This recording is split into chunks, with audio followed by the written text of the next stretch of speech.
FightSaga.com and Halftime Pizza proudly present WAWR Radio Chats with ring announcer and commentator Joseph Herron. Guys, welcome. Happy Tuesday to all of you guys.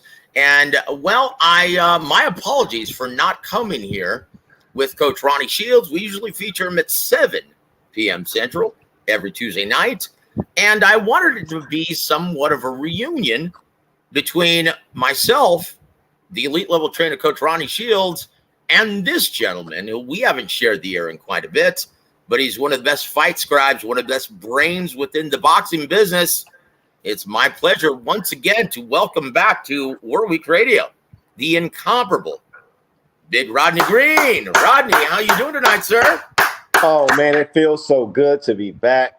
I mean, it's a pleasure, and man, it's been a great year of fights, and we have another big fight coming up. What less than 9-10 days? So hopefully we can touch on that and speak about a lot of other things regarding the squared circle in the boxing business. So let's get to it, bro. Well, yeah, absolutely, brother. And last time I spoke with you in great length regarding any fights, you told me. I said, it's going to all depend on how Terrence Crawford deals with that volume jab, that intelligent volume jab of Errol Spence Jr. That's going to determine everything. And you said, look, brother, he's going to beat the brakes off of him. Is he just too athletic, too smart, too ambidextrous? And that's going to determine everything. And boy, he made it look like easy work, Rodney. How did you, once again, did that shock you at all how it played out? It shocked me a little bit, but at the same time, I've been seeing slippage in Earl's game the last couple fights. And again, I don't care who you are, man, and what kind of weight division you're in or what type of level of fighter that you are. Once you start losing your reflexes and you start getting hit, it's going to always be a cause of concern for me. It doesn't matter if it was Roy Jones, Floyd Mayweather in his latter years when he fought Madonna, was getting hit with things that he shouldn't have been getting hit. I've been seeing that with Earl in his last couple of fights. And you face a sharpshooter like Terrence Crawford, man, it's not easy to tell. It's easy to see what's gonna, how it's gonna play out. And true to my prediction, that's exactly how it played out. Well, I tell you what, it was like as soon as he took away that jab, as early as, the end of round number 1, it almost started to look like the Super Bowl, the 92 Super Bowl between the Cowboys and the Bills, didn't it? Oh, absolutely. It just was it was an onslaught that happened, quickly, real fast in a hurry, and Earl just never recovered though. So as I said, man, but true to form though, I've been saying, and that I go way back for years, Joseph. Yep. I've always thought Terrence was the pound for pound best, even when everybody was crowning Canelo. Go back to the HBO days when me and you started, man. Terrence Crawford is the best fighter in boxing, and I still think that to this day he's still the best fighter in boxing. Well, I'll tell you what, we're going to end up talking about, guys. We're going to end up talking about the potential of Terrence Crawford jumping up 3 weight divisions and facing Canelo Alvarez at 168. But Canelo has a date with Destiny on September 30th with Jermell Charlo, the current undisputed 154-pound fighter in the world. Undisputed champion at 154 pounds. And you know what? What are your thoughts, first of all, on Showtime's year? And have you been watching the All Access between Canelo and Jermell Charlo? And what are your thoughts leading into this matchup? And do you even like this matchup? Well, first and foremost, let's speak on All Access. I think All Access has done a great job of giving a backstory of the fighters, really bringing the introspective of the lifestyles to novice fans, to where the fights can really generate a groundswell of support and ultimately that leads into pay-per-view buys Yep. and interest. And you Yep. got to give them a lot of credit because they've done a wonderful job. I mean, I think they should deserve an Emmy, to be honest, man, because I never thought they would really be able to deliver a product that would be so intriguing, and they've done that. Okay, be careful, Rodney. I think something's hindering your mic, maybe your hand or something. Okay, Can but you hear yeah, me? honestly, I think Showtime deserved an Emmy Right. for their portrayal of Crawford Spence in the build-up to that fight, and it sure did attract a lot more mainstream fans than I thought it would. Agreed. They've done absolutely. Yeah, I tell you what. Steven Espinosa has done a brilliant job this year in a collaborative effort with Al Heyman and Tom Brown at PBC, Tom Brown Promotions, and just all of the talent that they have in that stable still over 200, fighters in that roster. And that brings up another problem. They only have the Showtime platform now with all that talent. And then you've got guys like Danny Garcia, Keith Thurman, Andy Ruiz, Deontay Wilder pricing themselves out of these big super fights. And look, we've got one looming in November, one that we're going to talk about in a bit. Dave Benavidez. Once again, he wants the winner of Canelo versus Charlo. He ultimately wants Saul Canelo Alvarez. But to get that fight, he has to score a big financial commercial hit with this pay-per-view coming up. And once again, the targeted date is the November 11th, but there are rumblings that Demetrius Andrade, the fighter that you've been very high on for probably a decade, he's pricing himself out. This is a problem when you're not a ticket seller. You cannot request more than your market value dictates. And because he was the recipient of inflated purses with Eddie Hearn and DAZN, yeah, this is a problem. And so you're now getting a fight that should be on regular subscriber Showtime Championship Boxing, and it's having to be put on the pay-per-view revenue stream out of necessity. This is a problem for the future of boxing now, isn't it? I would agree, but at the same time, I think we're underestimating Benavidez' drawing power. Really?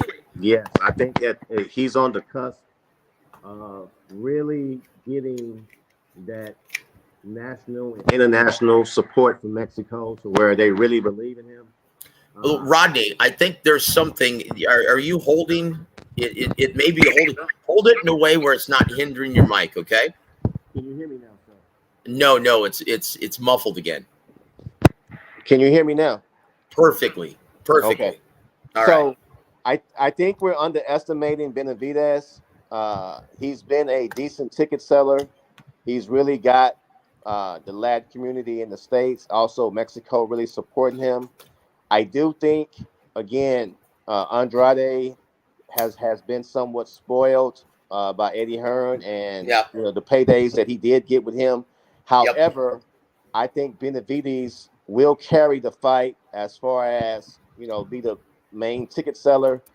But I think it may end up bad for him as far as the matchup. So it'll be interesting. Oh, wow. Oh, my gosh. Well, look, and this, you're absolutely right. And I've been pointing at this as well. Look,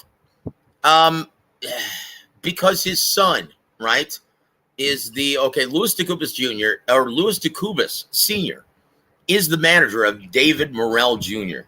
Louis DeCubas Jr. is the manager of David Benavidez, right? That's a no-brainer. That's a very easy fight to make, but they thought it would be better to pick on a guy who's been largely inactive, a southpaw, former Olympian, two-division world champion, one of the craftiest and most avoided guys in boxing.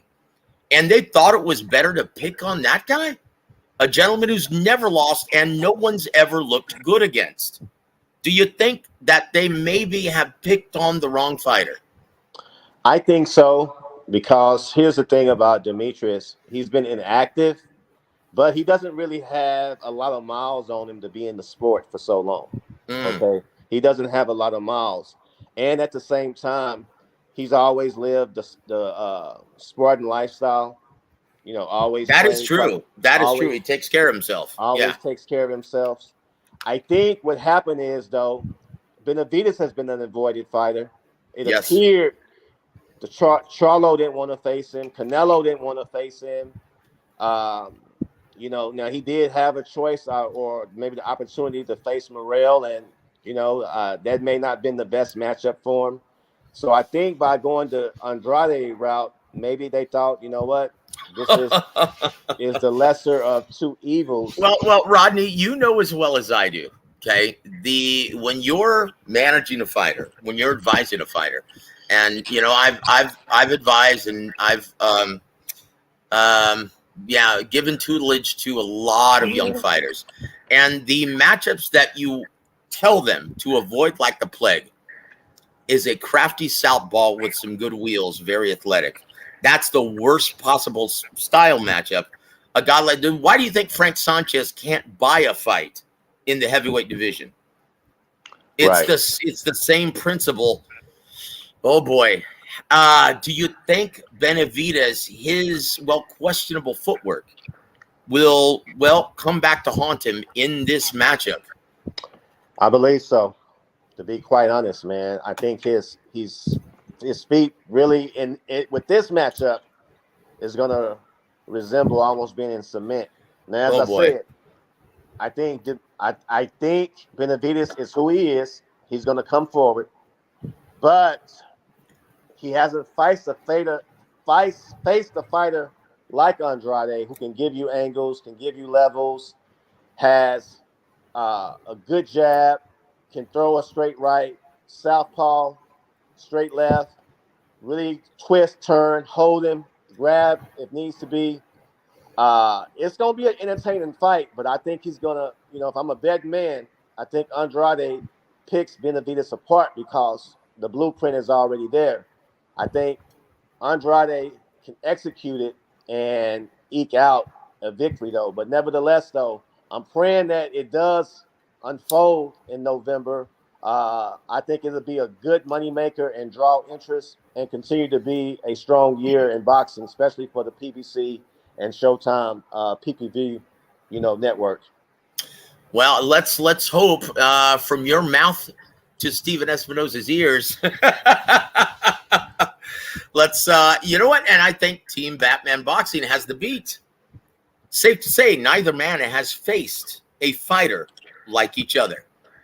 Yep, and that's what makes this fight intriguing. Let's hope it does well commercially as well as critically. We want to see the best fights and the best fighters get in that squared circle. So that brings us now to our first fact or fiction, brother. Here goes. Hey, Thank you, Floyd. We ain't ducking and dodging nobody. It's time for fact or fiction.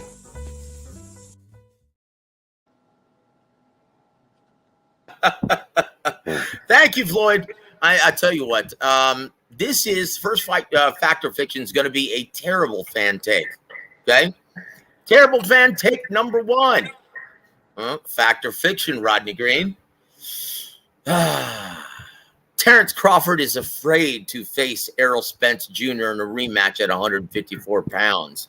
Fact or fiction? Fiction. Fiction.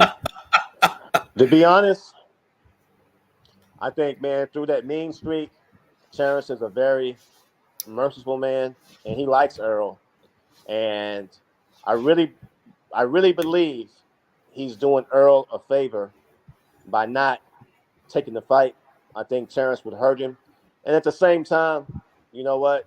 Terrence calls the cards, and Yep. you know, he should be in the driving seat of what weight class they should fight at, the purse, all that belongs to Terrence now. He's proved himself unequivocally. He's the better fighter. And by the last fight, you know, they did well at the box office. Yep. So I think he has the luxury to kind of, you know, dictate. And I just believe he just chooses to go in a different direction at this juncture in his career, to be honest. Yeah, let's just face it. There is so much mainstream interest surrounding a potential fight between Canelo Alvarez and Terrence Bud Crawford, the two biggest stars currently outside of Gervonta Davis, of course, who's going to remain out. He's not going to come back for 2023. I can already tell you that just after speaking with, people interested in, Gervonta Tank Davis. I don't think he's going to come back because of the NFL season. Let's just face it. He's more than likely going to come back the final weekend in January. You know, the weekend after the championship game and before the Super Bowl? Right. Absolutely. That's the weekend that they're going to pencil for Gervonta Tank Davis and his return. And more than likely, it's going to be Pitbull Cruz. But, oh boy, Cinco de Mayo next year. If Canelo is successful in getting past Jermell Charlo, and we'll get your official prediction on that in a second. But how well do you think that fight does via pay-per-view? Terrence Crawford, Canelo Alvarez at 168 pounds. In my opinion, it does well over 2 million purchases. Absolutely. It's going to be the kind of purse that's going to really set Terrence up for life. Yep. Again, Canelo is a cash cow, but also it's a lot of people that's really hopeful and really believe that Terrence can go up there and shock the world. And if he goes up to 168 and does what he's supposed to do, he's definitely a ATG at that point. You have to put him ATG status at that point, because now you're doing some things that Henry Armstrong did. And trust me, man, the diehards, the novice, mainstream, casuals, the bars, the restaurants, everyday workers, blue collar, corporate will tune in to that fight. Trust me. Okay, here it is, mythical matchup time, Rodney Green. A prime Floyd Mayweather Jr. at 135 pounds versus a prime Terrence Bud Crawford at 135 pounds. 12 rounds, day before weigh-ins. Who wins? Man. When I tell you, that's a toss-up right there, Joseph. I can't unequivocally say, I always have believed, I think Floyd is the best 130-pounder ever. Yep. Shane Mosley probably the best 135-pounder ever, in my opinion.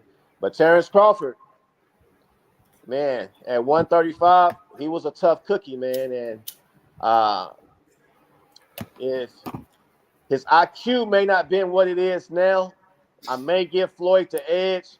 But I tell you what, though, that fight can go either way, and I wouldn't feel comfortably 100% going with either fighter saying they would unequivocally beat each other at that weight class. That would be a tough fight, Joseph.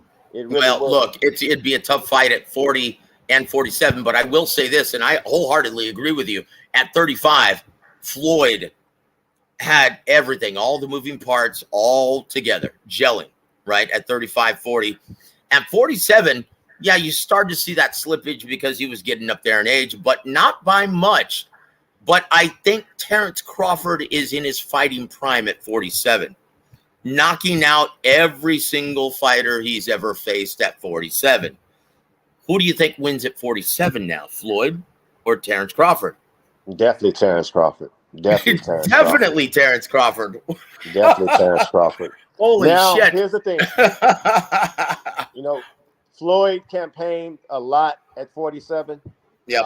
And I believe he had more fights at 47. Well, that's where the money was, sir. Yep. But if I'm really being honest, yep, what I see in Terrence Crawford at 47 with, his power, the way he controls distance, the way he finishes you, I would have to give Crawford the edge at 147, to be honest, though. Now, again, you're never gonna, man, it's always gonna be a tough fight with Floyd. His defense is so great. Yep. I mean, and that it's never, radar between his eyes. Yep. Yeah, it's, but I feel so highly with Terrence Crawford and what he's been able to do is lately. I mean, he knocked out Spence at 47, and he knocked out Porter. And if I'm not mistaken, I don't know how many fighters Floyd knocked out at 47. to be honest, though. I don't know if he knocked anybody out at 47. Or I don't think he knocked out anyone at 147 pounds. he stopped Victor Ortiz. But Oh, that's right. I forgot about that space case. That was Victor a fluke. Ortiz. Yeah. that was the incomparable Larry Merchant. If I were 50 years younger, I'd kick your ass, right? Yeah. Yeah. You have a very good memory, Mr. Green. And once again, that's what makes you one of the best boxing scribes in the country. But I will say this, though. Let's go back to Canelo, Terrence Crawford, right? Yes, sir. Now, once again, we've already talked about the potential commercial success of this event. What kind of chances do you genuinely give Terrence Crawford at dethroning the undisputed champ at 168? Now, keep in mind, this is pending him getting past Jermell Charlo on the 30th. But if he looks really good and looks like the Canelo of old, not just an old Canelo, do you think this fight happens, and what chances do you give Terrence Crawford for success? Here's the thing. If Canelo can look like the maybe You're muffled again, sir. Canelo can look like the fighter. Hold on. Bring it closer to you. Can you hear me? Yeah, and just tilt it back a little bit. Okay, can you hear me? That's perfect, brother. Right there. Okay, so if Canelo looks like the fighter of maybe 3 or 4 years ago, I will give Terrence a very, very slim chance. Okay. Mm-hmm. Now, with that being said,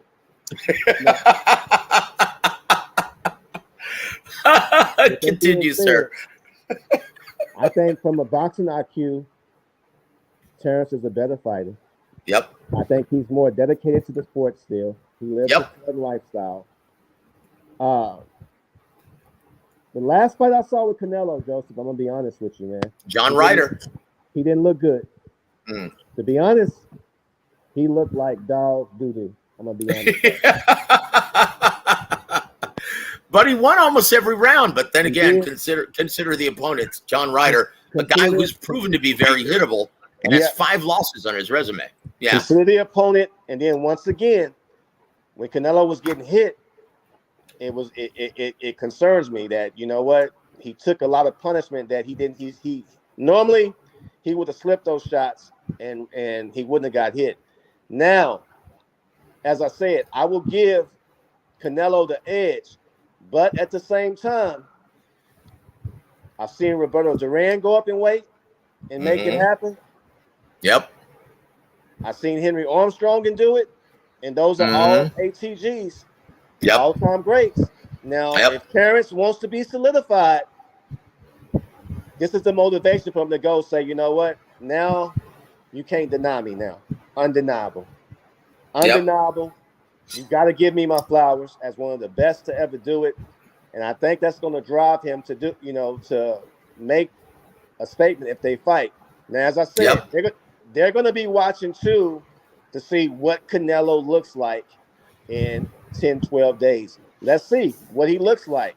Because once again, once you start getting thread on those tires, though, Joseph, oftentimes you can't get, I mean, man, it's nothing you can do. The tires are no good. Now, I'm not saying Canelo's not even good no more, but is he still the same fighter? Can he recapture that? That's going to be the key, and I think that's what Terrence Crawford and Hamlin's going to be looking at, though. But if it's up to Terrence, I think Terrence will take the fight right now. I think his handlers are going to decide what version of Canelo are we looking at once we see him in the next 7 to 10 days. They'll have a better idea about the fight. This is my prognostication, right? If I had to pull out my crystal ball, this is what I would say. If Canelo struggles against Jermell Charlo and ekes out a very competitive decision on the 30th, in my opinion, Terrence Crawford's going to be licking his chops and he's going to say, yes, please get me that fight. He's going to call up Steven Espinosa. He's going to call up Eddie Reynoso and say, let's make it happen. Cinco de Mayo weekend, 2024. If Canelo beats the brakes off of Jermell Charlo and makes it look like easy work, and we see the reflexes, we see the defense, we see his ability to cut off the ring, close the distance, sliding in and out of range, and we see that those quick hands with that just explosive power, I think Terrence Crawford is going to say, okay, Errol Spence, I'll give you the rematch at 54. And, we'll let Canelo fight Big Charlo on Cinco de Mayo weekend. And we'll look for maybe September, Independence Day weekend of 2024. That's what I think is going to happen. But we'll see, guys. And once again, this is all contingent upon what Canelo wants, right?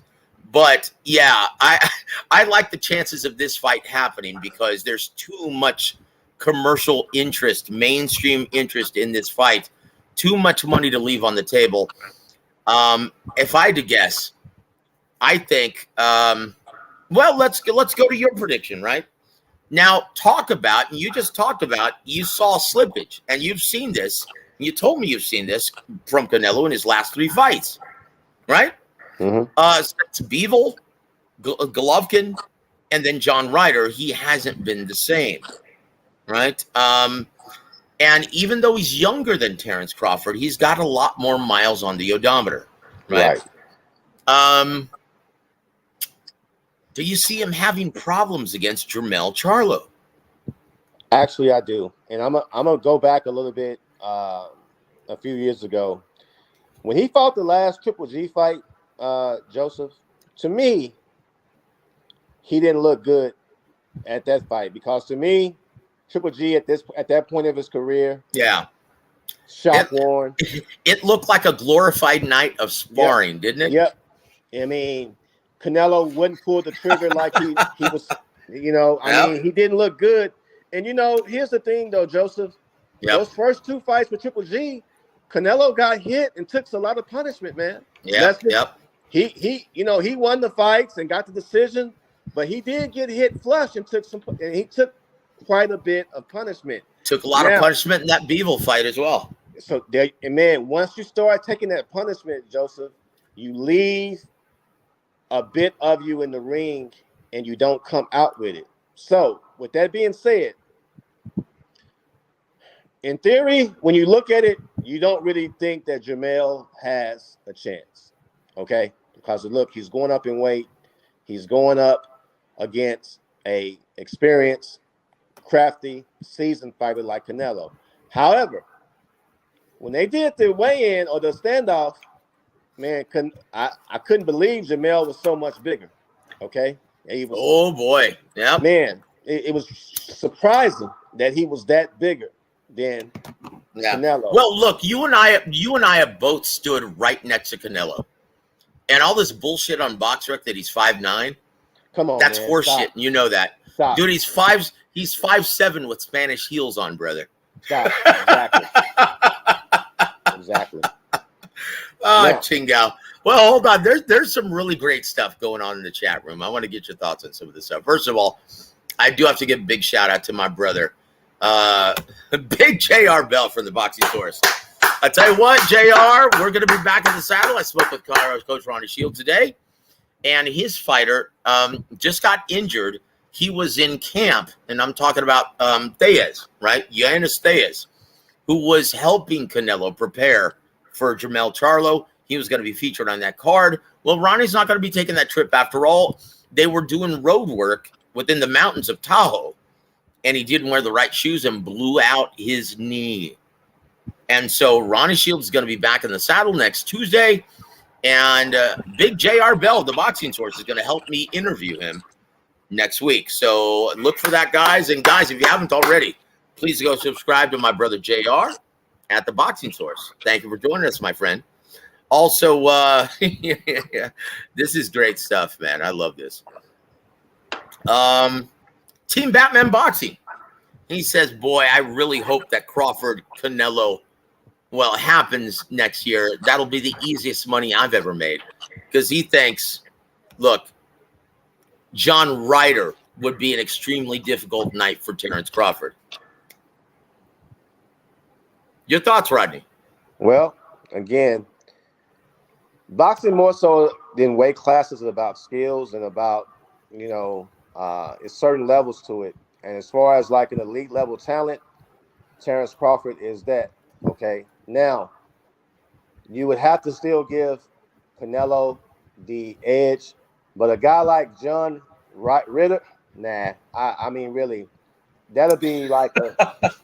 It's no way he beats Terrence though. A focused Terrence Crawford, it's no way because just on distance alone, Terrence Crawford will control the distance. And here's the thing, man: it's certain guys like Manny Pacquiao, James Toney, Ooh. Floyd Mayweather, Yep. Roy Jones. Yep. Excuse my expression. Size don't mean shit. You know why? They got elite level skills. Their IQ is always greater than their opponent. They control the distance. And you, in theory, like, oh, they're the smaller man. They this, and that. You get in the ring and you can't touch them. You can't hit them. And you start getting countered. They close that distance.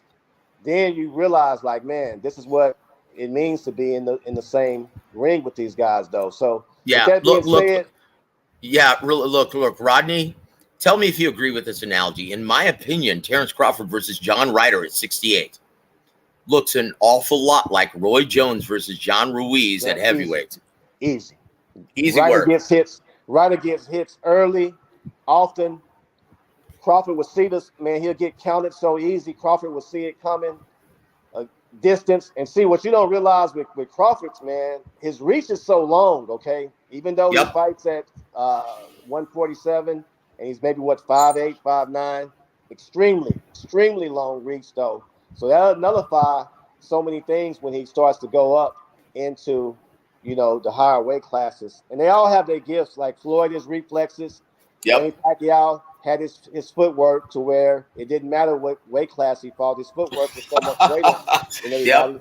But Terrence Crawford, the way he controls distance, man, it's going to be – and you got to understand, man, guys like Crawford, well, they spar with pound-for-pound greats like Shakur Stevenson, though. It's nothing that Ritter can do except, man, maybe try to maul and land a punch that's going to knock out Crawford. Other than that, he has no other advantage though when he fights Crawford besides the size advantage. And we know Crawford always comes in shape, lives the sport and lifestyle.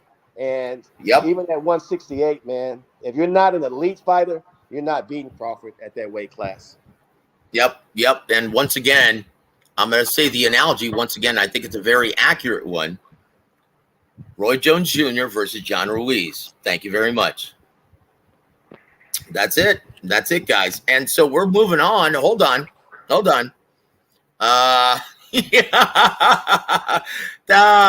Once again, we want to thank Peter Von Arx for hanging around, brother. Thank you for sticking with us, my friend. We love you on the show.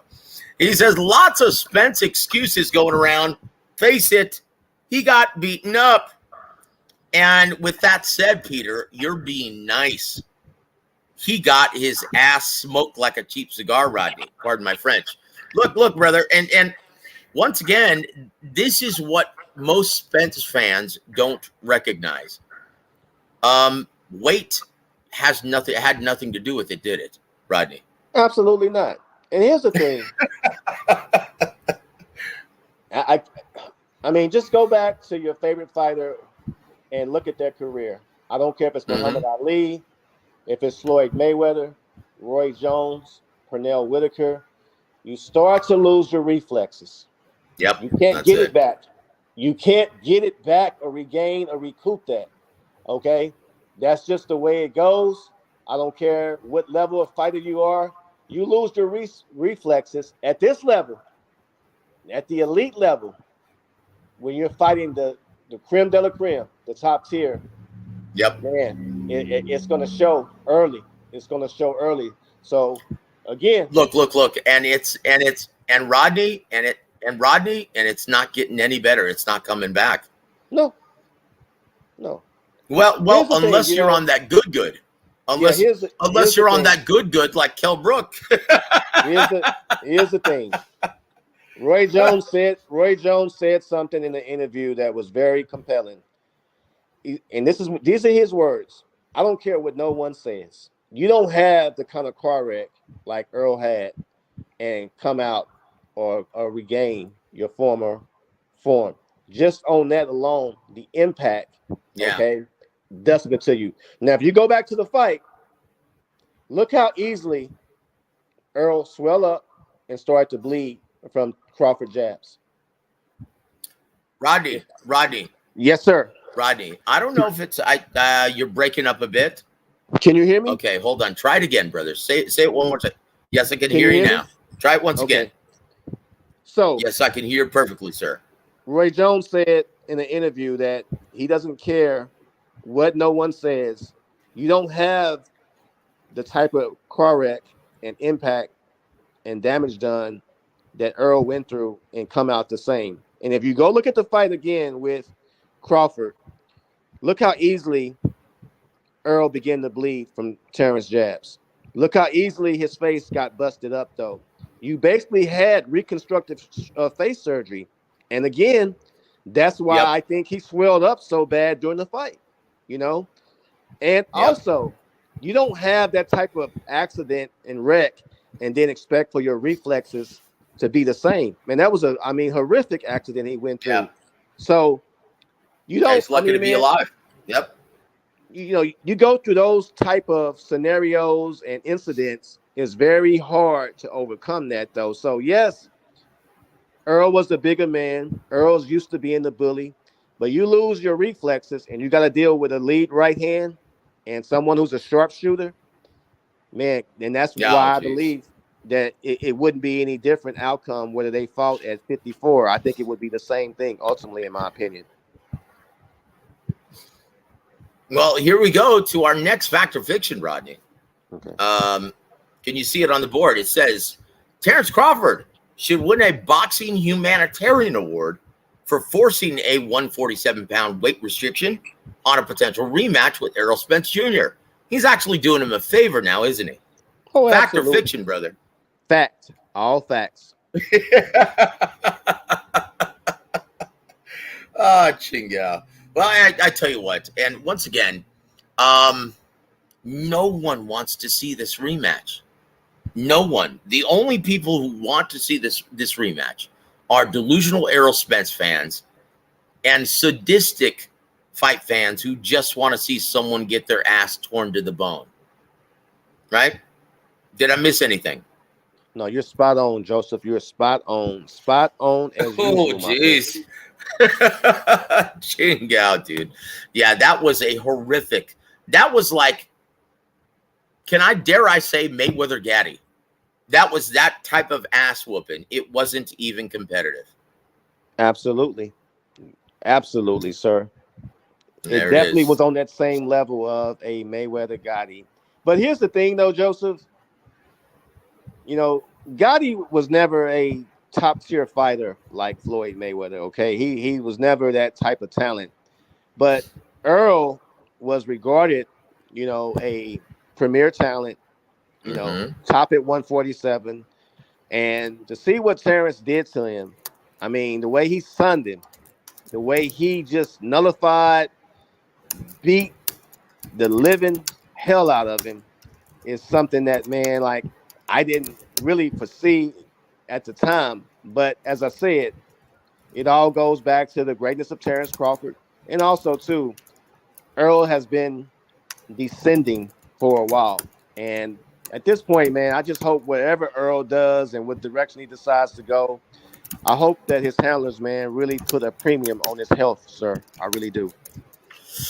Well, let's hope so, guys. And once again, anyone who thinks that, and I've heard this from several people, oh, man, boy, Terrence is doing him dirty like this, man. Boy, he gave him this opportunity to fight for the undisputed championship at 47. How can you not grant this gentleman a rematch? Look, he's being kind with Errol Spence Jr. I can't stand hearing that kind of rubbish.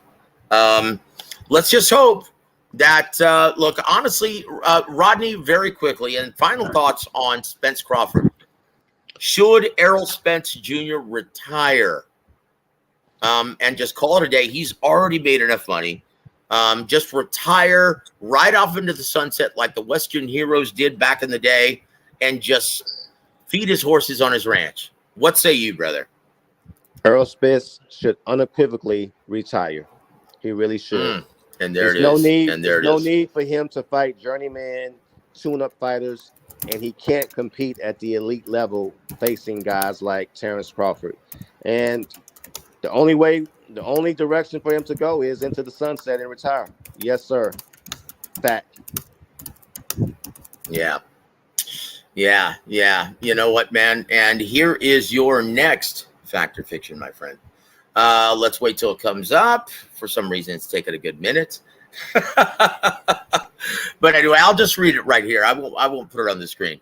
Number 2, Rodney Green. Fact or fiction, Canelo will seemingly be losing a fight with Jermell Charlo on September 30th until he gets the resounding KO in the mid to late rounds. Fact or fiction? Fiction. Wow. How do you see it played out, my friend? I believe Canelo wins by decision. I really do. I think Canelo wins by decision. I think that, it's a good chance Charlo does go down. I could see that if he doesn't improve his leaky defense, though. But here's going to be the key. How will Canelo start out? Will he come out slow? Will Charlo decide to take the fight in the center of the ring? Will he resort to the ropes where he does his basic, he kind of plays possum, a little coy. He lets you throw a punch. Then he throws 2 or 3 explosive punches and connects. I don't know if that's going to be enough to get him to the finish line. However, he will have his moments. It's a good chance that he does go down because his defense is leaky. He can get hit. Yep. However, I don't think Canelo, the fighter, he's what he was 3 years ago, who probably could have stopped Charlo. And I think that, Canelo ultimately wins by decision, in my humble opinion. And there it is. And there it is. Very insightful, Rodney. We appreciate your brain on this show, man.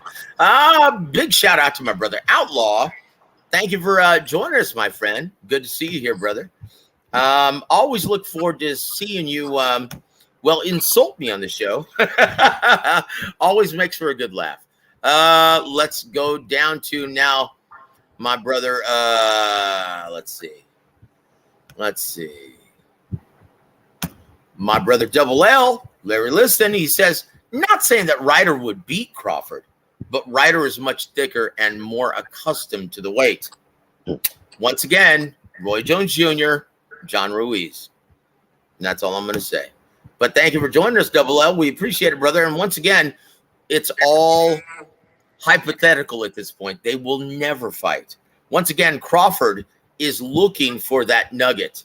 He's looking to cash in. Guys, don't expect him to ever defend his titles at 47, right? Don't ever expect to defend his titles at 47. He's done with that weight division, unless he's going to face Crawford a second time. But let's just be honest. Rodney, him actually making that 147 stipulation to Errol Spence Jr., he's pricing himself out now, isn't he? That's the equivalent of pricing himself out. He's not interested. Yeah. And Terrence always, I think for years, he had to dance to their music. He had to, hear that he's on the wrong side of the street. He had to hear, he wasn't the draw. He wasn't the inside. I mean, so many. I mean, now what they say, it's no fun when the what has the gun? The rabbit. Okay. I love that saying. You know what's amazing? You know what's funny? My brother, Javen Sugar Hill Stewart. You remember when we used to interview Javen on the old show, right? And he said that before the rematch with Tyson Fury, Deontay Wilder. He said, hey, look, we're implementing Kronk frame of mind, Kronk style. And let me tell you, Deontay Wilder's going to find out the hard way that it ain't no fun when the rabbit's got the gun. Yes, sir. And look what ended up happening. Yep. And there it is. I love me some Javen Sugar Hill Stewart. And once again, he's got a big assignment on November 4th. His man, Shojan Ergashev, he's going to have his hands full against current IBF 140-pound title holder Subriel Matias, who's a machine at 140. He just doesn't stop. We look forward to that. But I want to give a big shout out to my brother Tyrese Bowie. Thank you for joining us, sir. Thank you for joining us, my brother. We appreciate you being here. Also, my brother Big Luke. You remember Big Luke, Rodney? Yes, sir. My brother Big Luke from New York. He said, but Spence looked good in his prior 2 outings versus Garcia and Ugas. Rodney, is that saying anything at all? Well, it depends what's your version of looking good. If you compare those 2 fights when he fought Kell Brook, night and day. Okay. If you look at those 2 fights when he fought Chris Algieri, night and day. If you go back, Ugas was landing on him. Okay. Lucas was and Ugas is a B-level fighter. Okay. Let's be honest though. He's a He's B-level just fighter. a guy. He's just a guy. He lost on Showbox. Yeah. He's just a B-level fighter. So again, I think what we have to understand, the elite level, and that's the thing. When Tom Brady decides that he can't be the starter no more, he doesn't go to the bench. He doesn't go to the bench and hold the clipboard. He doesn't go to the bench and hold the clipboard. They've been elite level since they've been in the sport. It's nowhere for them to go. Yep. Once they're not at that echelon no more, the best thing you can do is go home. Don't stay, wear out your welcome and get hurt. And that's what's going to happen. That's it. Yep. Don't look. And as much as this pains me to say this, don't pull a Roy Jones Jr. Man. Or dude, James Toney. And James Toney, that hurt my heart, brother. To see him get beaten by a guy like Sam Peter. No offense to Sam Peter. That hurt my heart, brother. Larry listed. Aha, good one, Joe.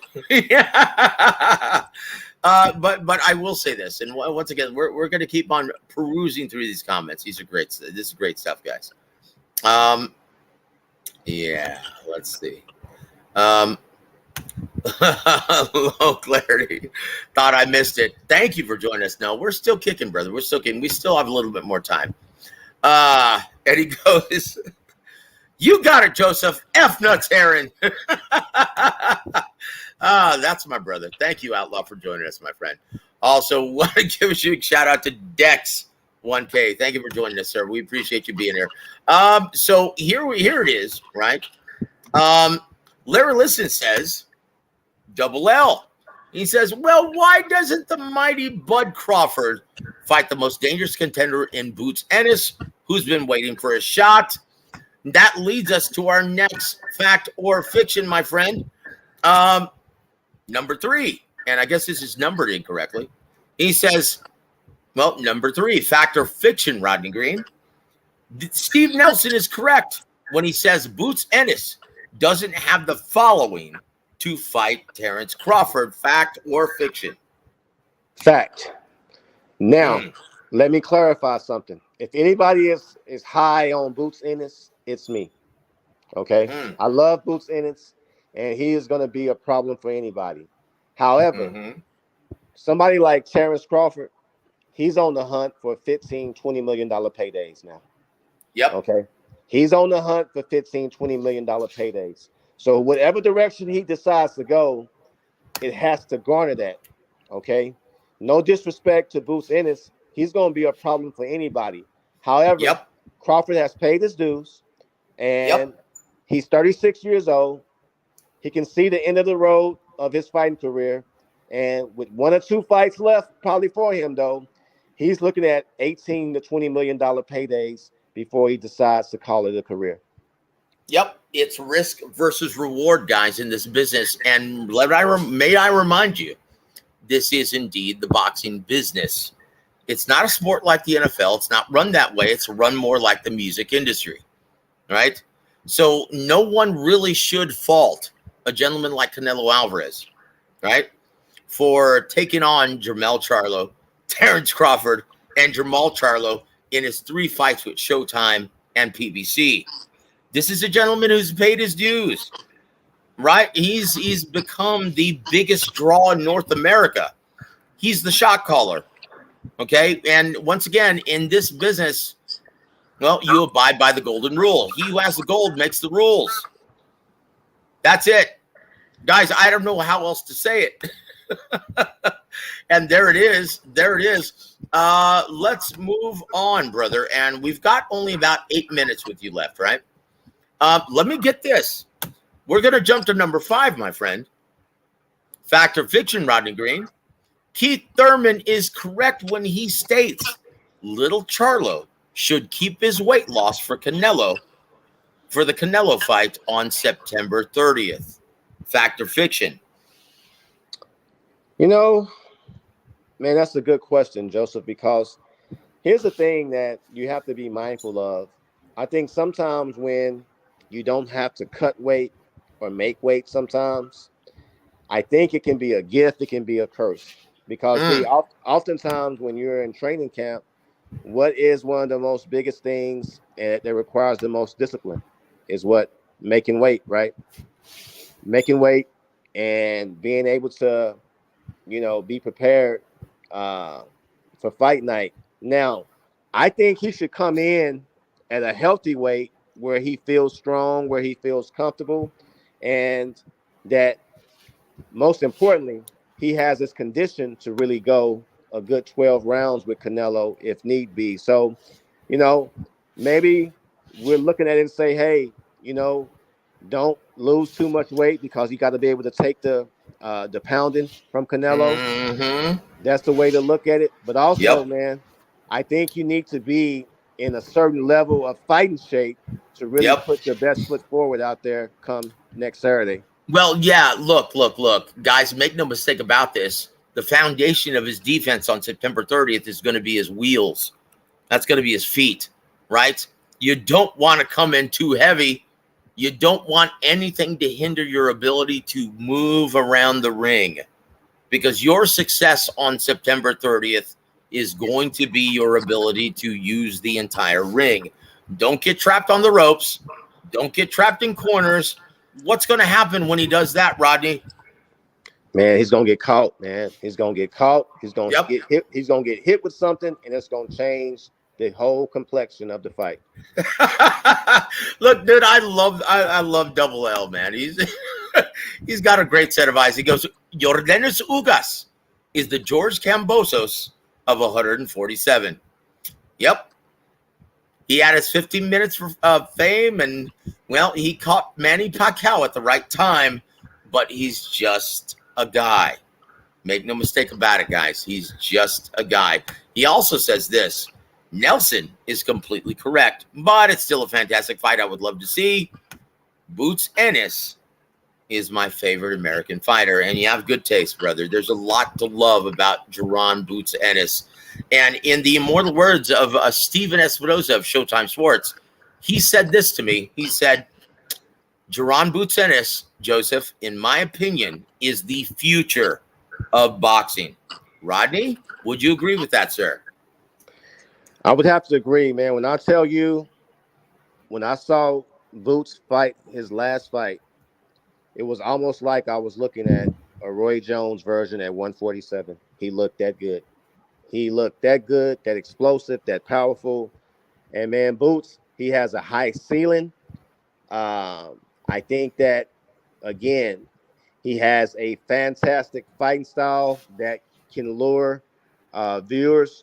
The key is going to be with Boots is matchmaking, management, and get him on the PPV level to start him. And maybe they can fight a Keith Thurman next, where he can win in resounding fashion. Oh, listen to this. Listen to this. Steven told me this. He actually, because once again, Keith Thurman priced himself out of the Ugas fight. He wanted too much damn money, so they gave it to Mario Barrios, right? And that's going to be featured on September 30th in the bottom port at the second fight of the pay-per-view telecast, right?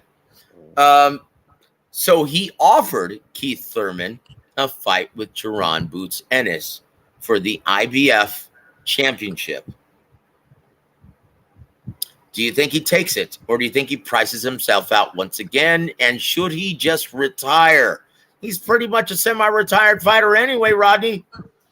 Yeah, Keith Thurman is trying to cherry pick, and he doesn't have the drawing power.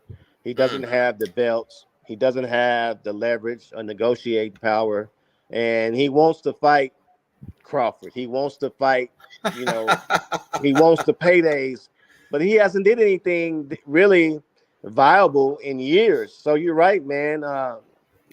Man, just go away, you know, and you're pricing yourself out.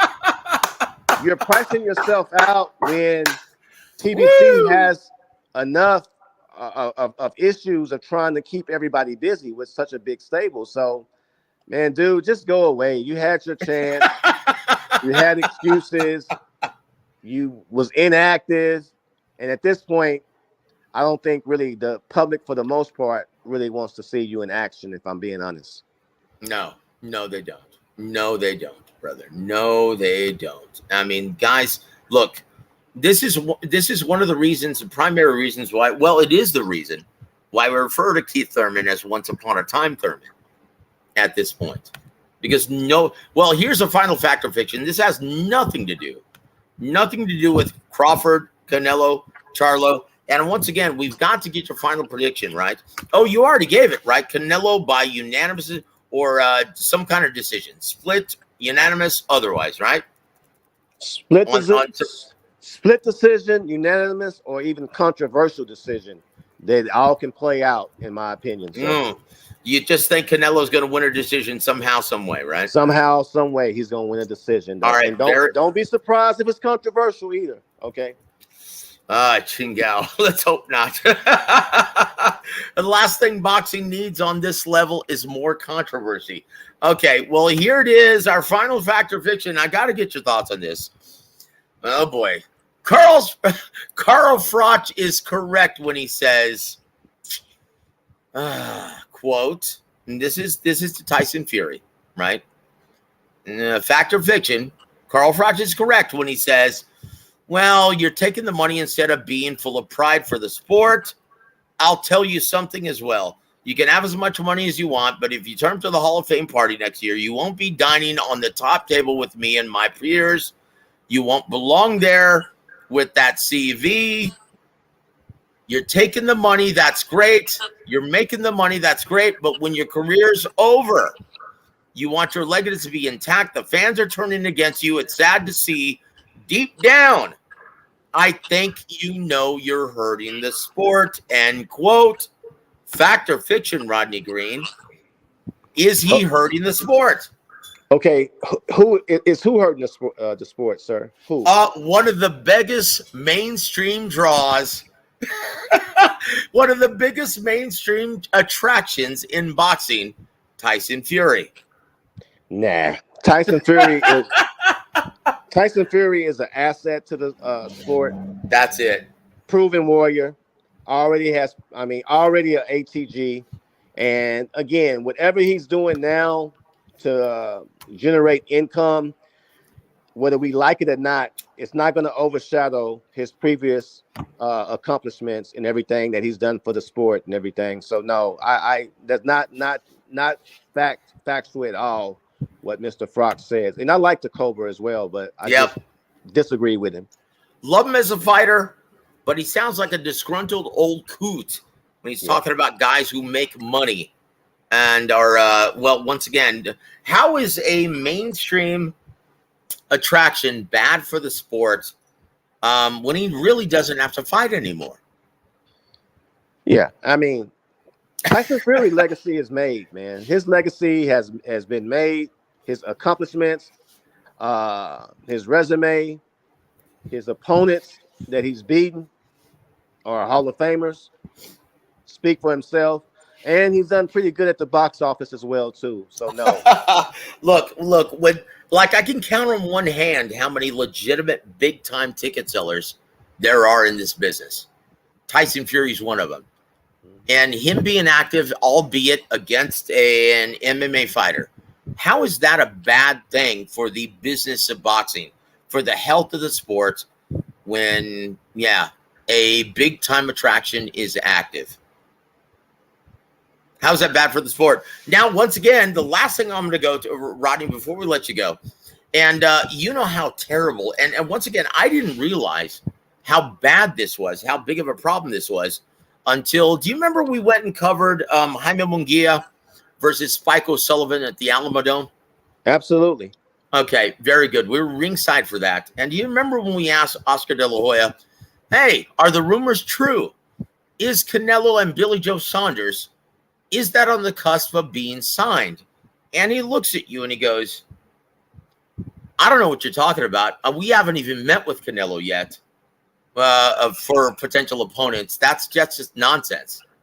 Okay, and it was reported before that by several different periodicals that Canelo versus Billy Joe Saunders back in 2020 was on the cusp of being signed, right? So now we hear rumors of Fury versus Usyk being signed already.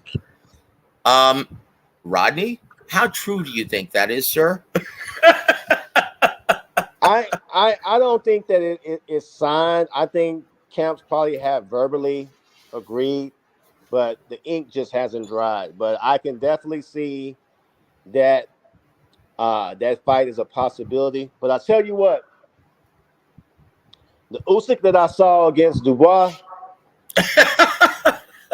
I think Tyson Fury is licking his chops, to be honest, though. I think Tyson Fury should be licking his chops, in my humble opinion. Yeah, look. Usyk, guys, he's a special fighter. And he's a guy that you could plop in any era because of his skill set in his prime, right? You could plop in any era and he would do very well. He would have very, very good success.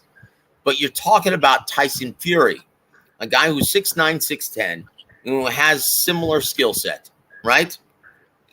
And who is currently in his fighting prime. Guys, yeah, I don't think anyone should be talking about Tyson Fury, well, purposely avoiding Alexander Usyk. That's just silly. That's silly to me. But that's it. That's just about it, Rodney. Do you have any parting shots for our listening audience? Where can we find you? And can we make this a regular thing? Can you actually come on the show on a consistent basis? Yep. I think I'm going to be back on a consistent basis. Looking forward to it, man. It's been a great year of boxing, and I think we're going to finish the year strong. I look forward to coming in weekly for the rest of the year and the near future to continue to discuss and talk about the upcoming fights, analyze. I always feel good to be back with my bro, Joseph. Yeah, so you can look forward to me to being here weekly. Hopefully, I can get back in the get back in a consistent groove and knock some home runs out the park.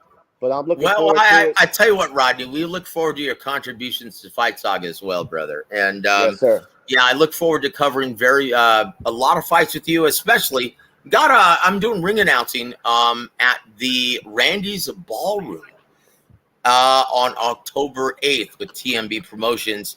And I'd love for you to be my special guest there, brother. Let's do it. It's excellent to chop it up with you. And I will say this. Do you remember, and I will never forget this for as long as I live, I was playing a gig with my son at Fitzgerald's nightclub, and you were kind enough to show up, right? Even though you don't like that type of music. The song that I'm going to play out is my son's new band. Oh, wow. Yep. And so you remember how young my son was at the time? Oh, man, he was a baby.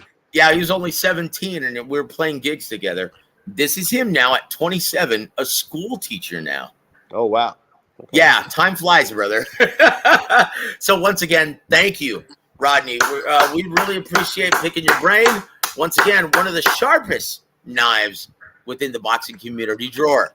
Guys, so on behalf of Big Rodney Green, I'm Joseph Heron. You've been listening to WAWR Week Radio. Have a great Tuesday evening, everybody.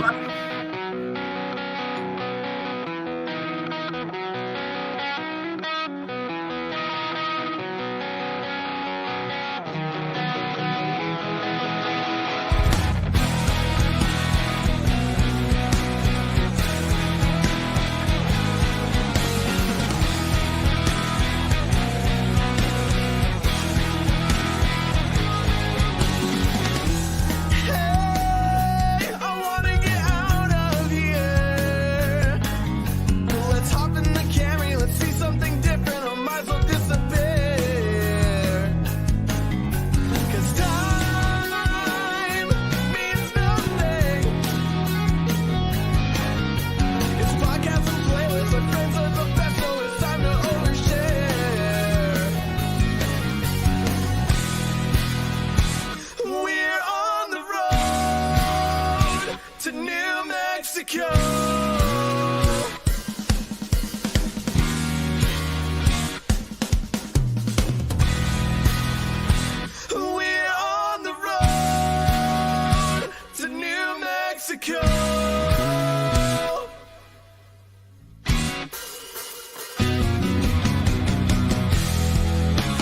FightSaga.com and Halftime Pizza proudly present WAWR Week Radio Chats with ring announcer and commentator Joseph Heron.